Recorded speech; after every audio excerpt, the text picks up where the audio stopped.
What's up, everybody? On today's show, Tennessee loses a key starter for the season. How much will that hurt the Vols' title chances?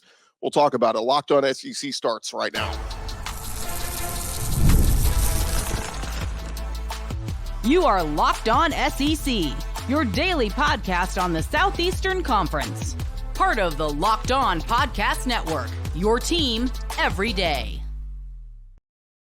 Hey, what's up, everybody? Welcome into Locked On SEC. It's great to have you guys along on today's show. We'll talk about Jourdan Thomas's injury. We'll also talk about the running back situation in Florida. A little bit of a tweak there with Montrell Johnson. Kentucky, of course, getting sanctions and much, much more. We got all kinds of stuff we got to get into. I'm Chris Gordy. Thanks for making Locked On SEC your first listen every day. Shout out to Everydayers. We're free and available wherever you get your podcasts and on YouTube, part of the Locked On Podcast Network, covering your team every day. And today's episode brought to you by FanDuel. Make every moment more. All summer long, FanDuel's hooking up all customers with a boost or a bonus daily. There's something for everyone every day, all summer long. Visit FanDuel.com today to get started. All right, we dive into the big news coming out over the weekend as the Tennessee Vols, their secondary takes a hit over the weekend as it came out that Jourdan Thomas will not play this season. The Knoxville News-Sentinel reporting Jourdan Thomas suffered a knee injury in Saturday's practice, was not a participant on Sunday, and a spokesperson confirmed to him that Thomas will miss the entire season. Of course, Josh Heupel's group looking to have a new look defensive backfield this year. It is they lost a lot of pieces to the portal, but brought in a lot of pieces through the portal. And as I've talked to many people, they said it's probably a good thing because secondary wasn't the best last year. But Jourdan Thomas was expected to take a big step forward this year. He's played in 25 games over the past two seasons. In 2022, made 13 appearances as a freshman. Played mostly on special teams and as a reserve defender, but last year stepped into a bigger role. Had over 200 defensive snaps over 12 games, including his first career start against Georgia. Had a career high in snaps against Missouri. Finished with 7 tackles. That was a career high. And was expected to play a significant role this year, potentially as a starter at that star position or nickel spot. And now they will have to lean on somebody else. And the obvious choice there is Boo Carter, the big-time freshman recruit that is coming in. But, high expectations for Boo Carter. Well, they throw him right in immediately and say, you're the guy. Rest of the secondary kind of shakes up like this. Jermod McCoy, transfer, looking to be one of the corner spots, and possibly sophomore Ricky Gibson at the other. Your safety spots, very likely Andre Turrentine and Jacoby Thomas. Transfer coming in, and then backing those guys up, you got John Slaughter and Will Brooks at safety, Jalen McMurray, Jordan Matthews, redshirt freshman. Then the incoming freshman, you got Marcus Gorey, Caleb Beasley, among others. So we'll see what ends up happening, but like I said, a lot of people expecting Boo Carter to maybe step in and lock down that star position with Jourdan Thomas out for the season. But the junior waited his time, and he'll have to wait even longer. Season-ending knee injury happening Saturday. It was the third practice of camp, and again, all offseason planning for him to hold down that star position. And so what direction will Tennessee go now? We will see. But DC Tim Banks, he's got some guys to play with there. They do lose Tamari McDonald last year, and so one of those big question marks, though, for Tennessee now. We know the offense is going to be good, or we expect the offense to be good, and so many weapons there. Brew McCoy and Chris Brazel, Squirrel White, Dante Thornton. The O-line should be strong with Cooper Mays and Javante Spraggins, John Campbell, Lance Hurd. Backfield, Dylan Sampson, Cam Selden. I mean, they got dudes everywhere on the offense. And then, of course, the defense anchored by James Pierce up front, who is on everybody's preseason watch list. Linebackers, pretty strong. Keelan Peely, Arian Carter, I think, should be fine there. But really, if there's just one question mark, it's that secondary. And again, losing Jourdan Thomas, how much does that hurt? We'll find out. Again, if Tennessee's going to win a championship this year or compete for an SEC title, one, the offense has to be awesome behind Nico, but a defense has got to get stops. They just have to. And we'll see if they will be able to do that once we get into SEC play. And if they're able to get stops, then Tennessee's going to have a chance at a really special season. So we'll see. All right, we haven't talked about this news. Came out last Thursday, but Georgia wide receiver Rara Thomas, who was arrested last week on multiple family violence charges, dismissed from the team.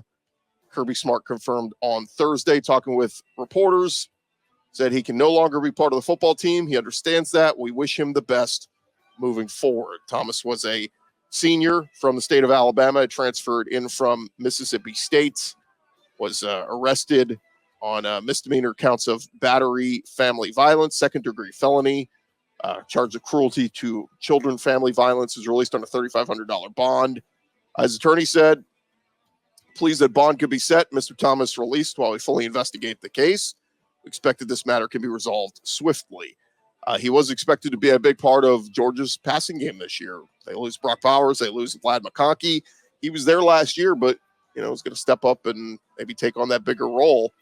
But he's the second Georgia player dismissed from the team this offseason. Senior safety Daniel Sisovan was dismissed from what the program called a violation of team rules. In February, he was charged with reckless driving. So it's kind of interesting. An offseason where Georgia's had a lot of off-the-field stories. And many of them are traffic violations, speeding, stuff like that. Nothing earth-shattering, but certainly just been storylines. Georgia's in the news a lot with players and stuff off the field. But Rara Thomas not going to be a Georgia Bulldog this year. So kudos to Kirby Smart. Georgia stepping up and making a big move there. All right, how about this news coming out over at Florida? Running back Montrell Johnson considered week to week following arthroscopic knee surgery. According to reports that came out over the weekend, Johnson was injured during the opening days of training camp, according to reports, and his surgery was considered minor, and he is expected back in time for the Gators season opener against Miami on August 31st. Johnson is a senior who followed Billy Napier over from Louisiana Lafayette, led the Gators in rushing the last two seasons, had 817 yards and 5 touchdowns last year. Of course, they lost Trevor Etienne to the transfer portal. He went over to Georgia.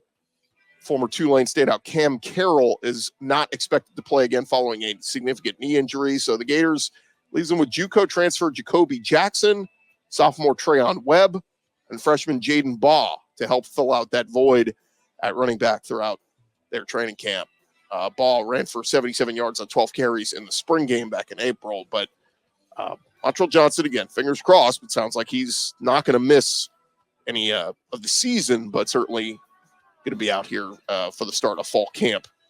Always scary when you hear arthroscopic knee surgery, but it was a minor procedure, so something to keep an eye on. All right, over at Ole Miss, they had a productive pass catcher to their wide receiver room here, getting so close to the season. If you recall, Utah State fired their head coach Blake Anderson after, investigation, and special transfer portal window opened up, and they're getting Micah Davis, a former teammate of Justin Fields. He will play for the 4th program of his college career, spent 2020 and 2021 at Air Force, transferred to Iowa Western Community College, and then played for Utah State this past season. Last year, he caught 36 balls for 600 yards and 6 touchdowns, played 11 games, had at least 1 catch in every game he played in. He's considered a very speedy playmaker.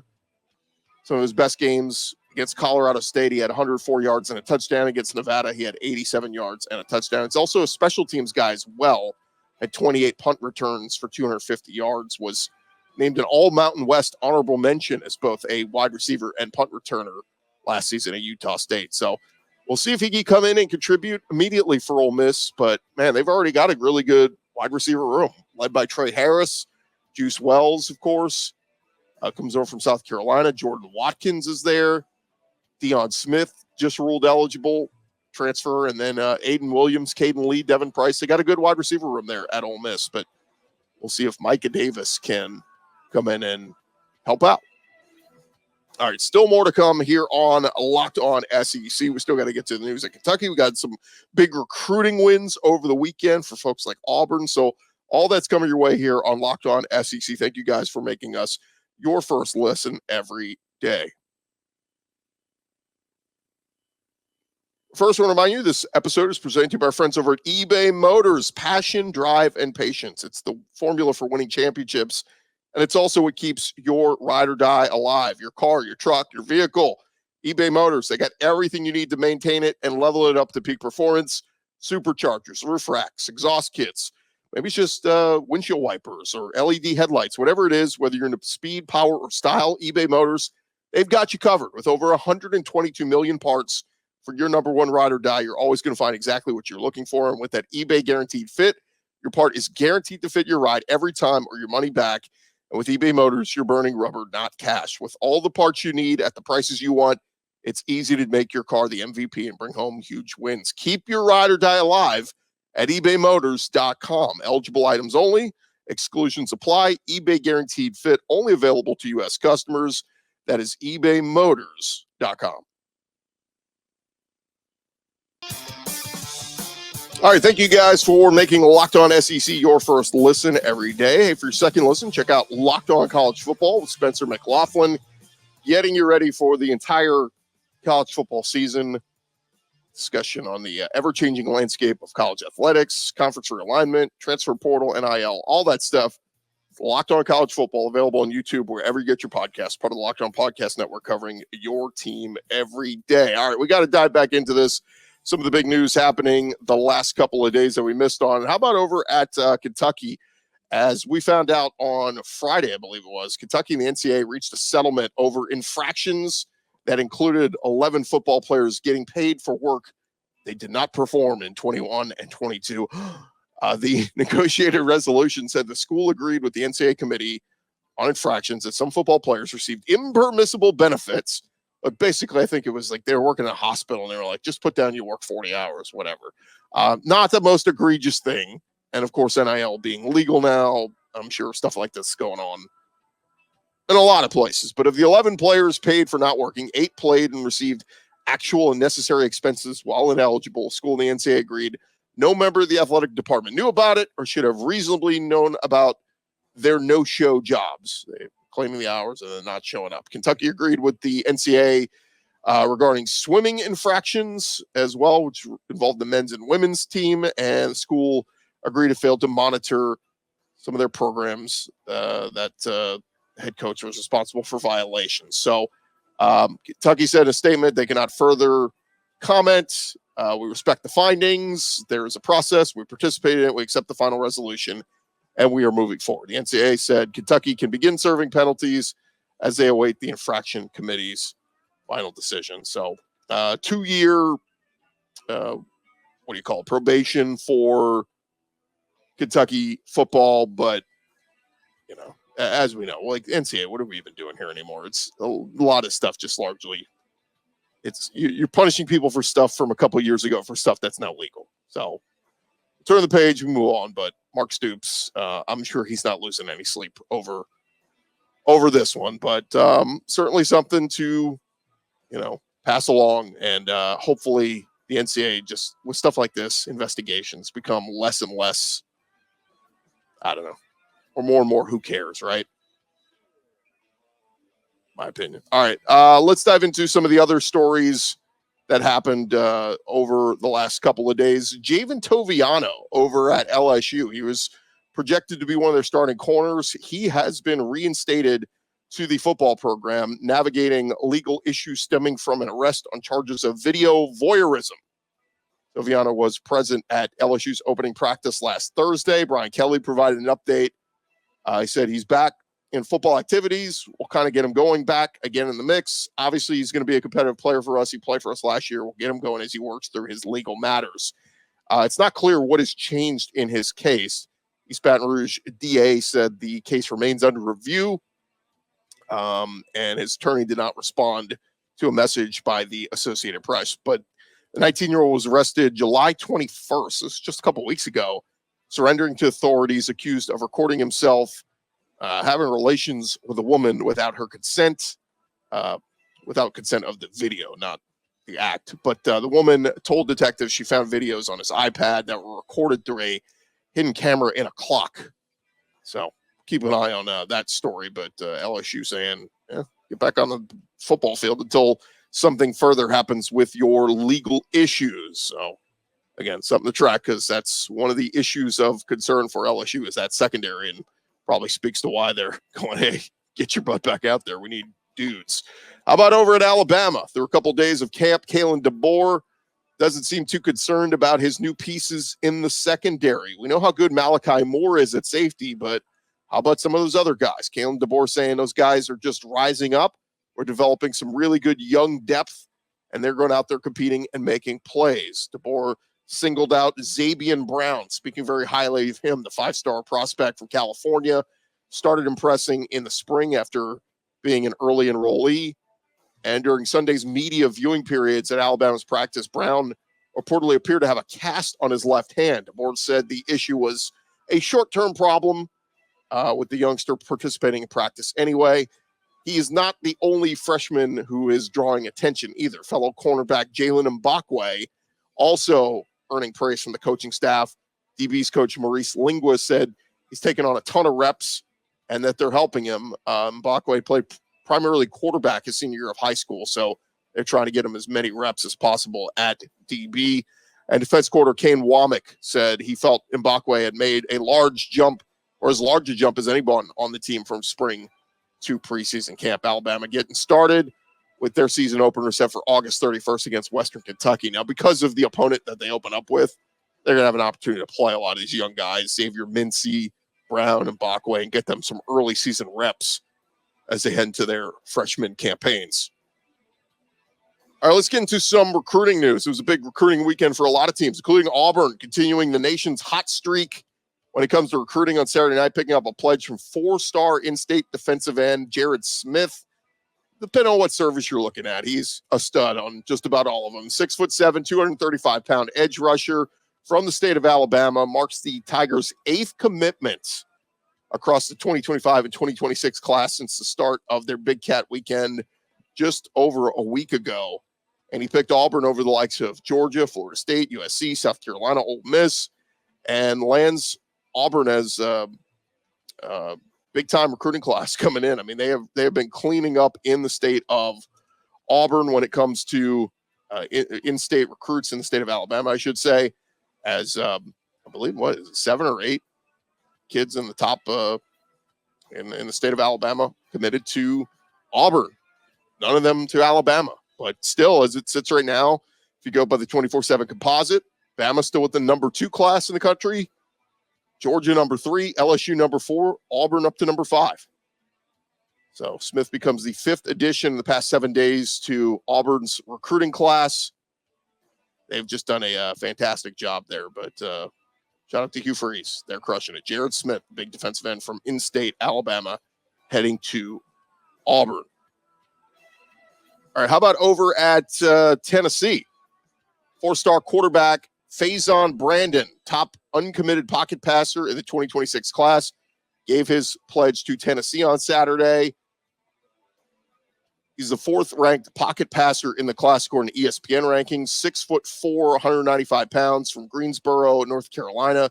Threw for 3,000 yards and 36 touchdowns last fall as a sophomore, and stands as the first member of Tennessee's 2026 recruiting class. Leaves 4-star pocket passer Ryder Lyons as the cycle's last uncommitted top 10 quarterback. But look, we've been tracking, and a lot of folks are building for their class of 2026 already. And Tennessee with their one commit, but he is a big one. By 24/7 Sports, they got him ranked as the number 1 player in the country. So just show you a little bit different. I was reading an article there from ESPN, and they tend to do their rankings a little bit different, but go with On 3, go with 24/7 Sports. They tend to have a little bit better than the ESPN rankings. But Faison Brandon, 5-star quarterback on 24/7, number 1 player nationally, number 1 player at his position, number 1 player from the state. And, big time get there for OC and quarterbacks coach Joey Halsley to go there with Josh Heupel. And then lastly, over at Georgia, they picked up a commitment from verbal pledge 4-star offensive lineman Juan Gaston for the class of 2025. Had offers from Oregon, Tennessee, South Carolina. Took some official visits earlier this summer, but big-time monster, 6'7", 345 pounds. Squats 500-plus pounds. And rated as the number 164 player in the class of 2025. 16th ranked offensive tackle. and the 20th ranked recruit from the state of Georgia. So big time pickup there for the Dogs. All right, still more to come here on Locked On SEC, part of the Locked On Podcast Network, covering your team every day. Coming up next, our conversation with Peter Burns from the SEC Network. You don't want to miss that. Stick around. But first, this episode presented to you by our friends over at FanDuel. Look, as we are grinding through the last few weeks of these summer months, you guys got to be thinking about what's to come, and what's to come is the start of the college football season. Our friends at FanDuel have got you set up, and they've been taking care of you all summer long.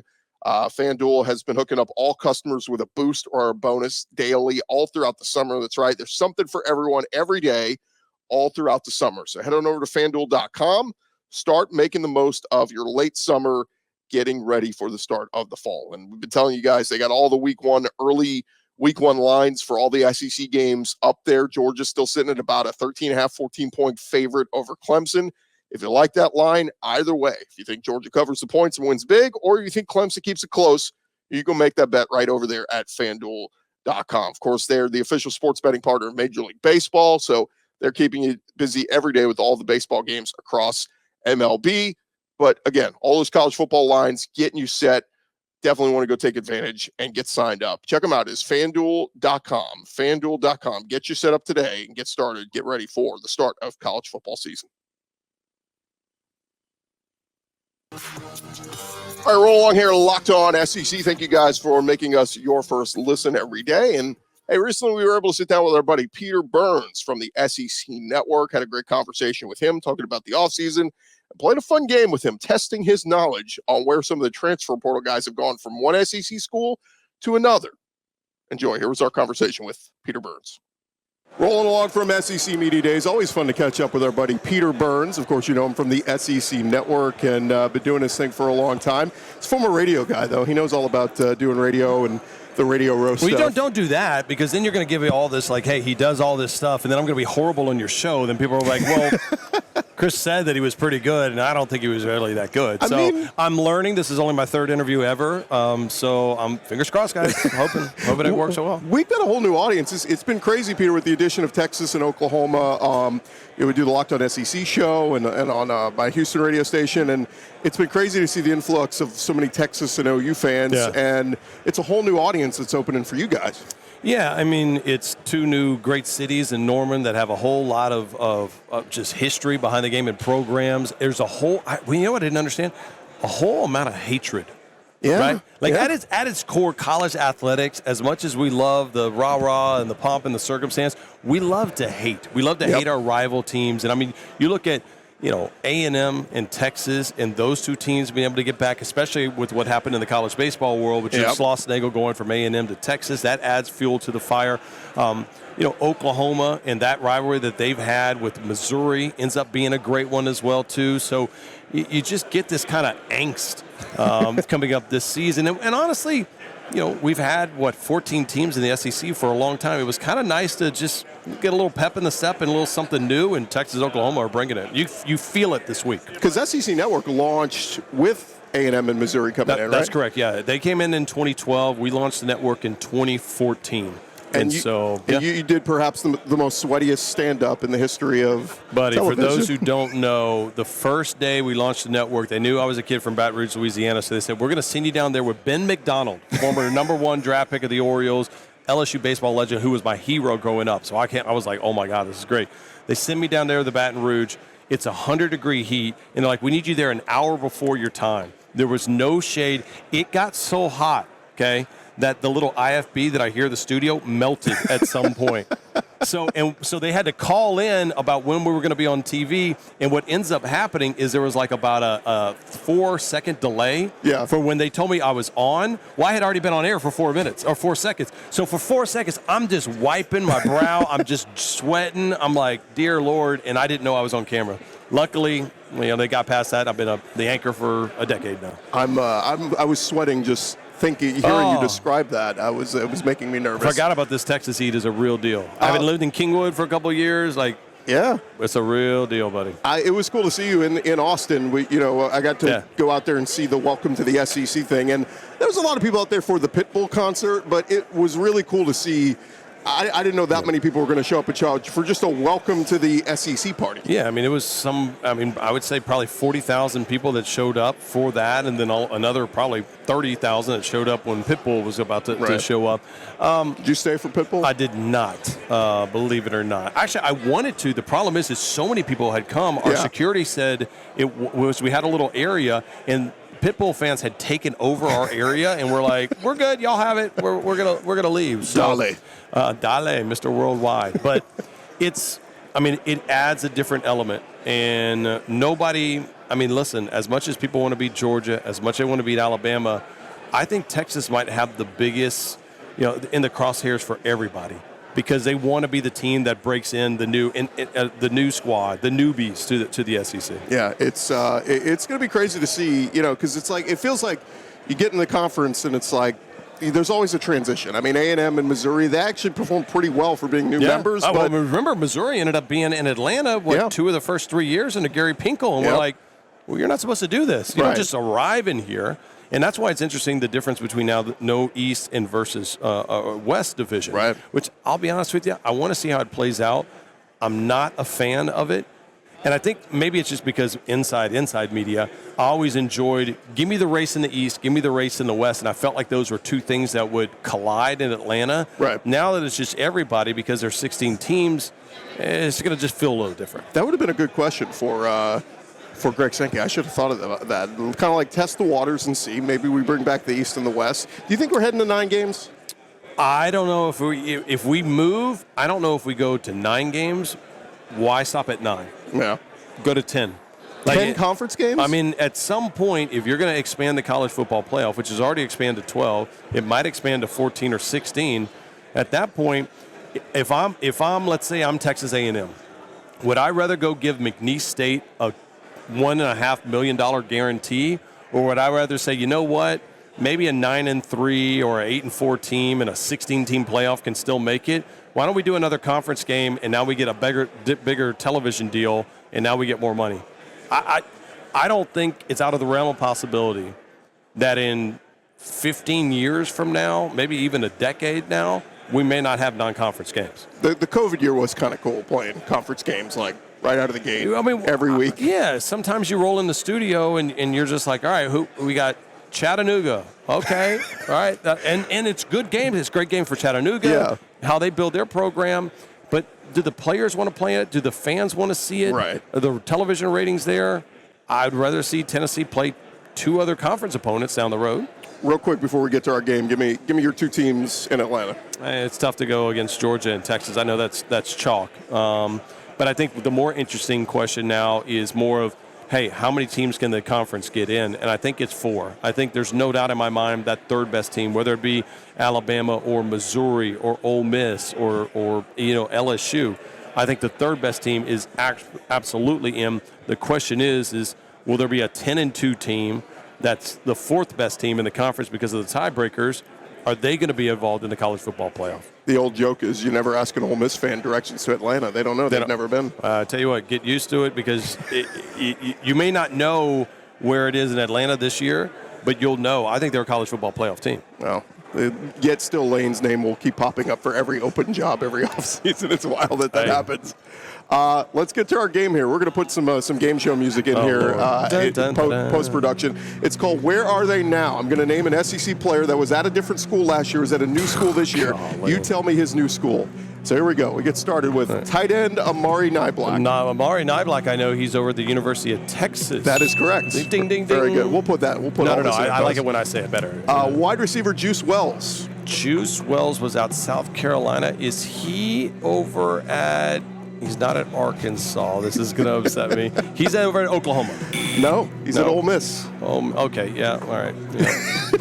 We're going to send this to your bosses, by the way. Quarterback Robbie Ashford. Oh, God. Robbie Ashford, former Auburn quarterback. He is now over at Arkansas. No, he's at South Carolina. I'm going to keep saying Arkansas because Sam Pittman needs some guys in the transfer portal. Former LSU lineman Lance Hurd.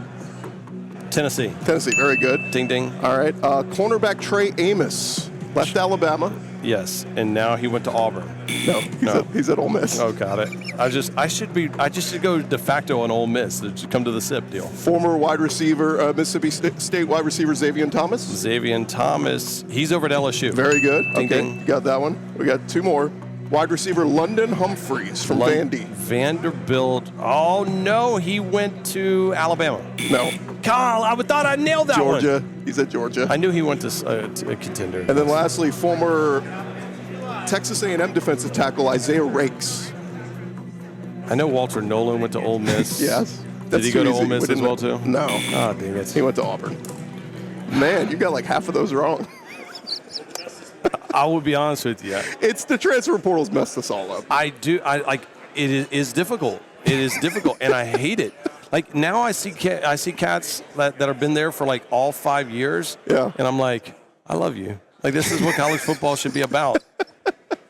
Well, Peter, less golf in the offseason, more studying your rosters, okay? Yeah, my mind, I took my kids on a Disney cruise, a 6-year-old and a 4-year-old, and my mind is still on vacation right now. We had such a great time. Absolutely. He is Peter Burns from the SEC Network. Always fun, man. See ya. All right. Thanks again to our buddy Peter Burns for joining us. Thank you guys for making Locked On SEC your first listen every day. Now go check out the Locked On College Football podcast, from NIL deals to the never-ending conference realignment rumors. Spencer McLaughlin gets you ready for an exciting season on the gridiron. You can find the link to Locked On College Football in the description, so you don't need to search. Part of the Locked On Podcast Network, covering your team every day. I'm Chris Gordy. This has been Locked On SEC. We will talk to you guys tomorrow. Come on back and see us.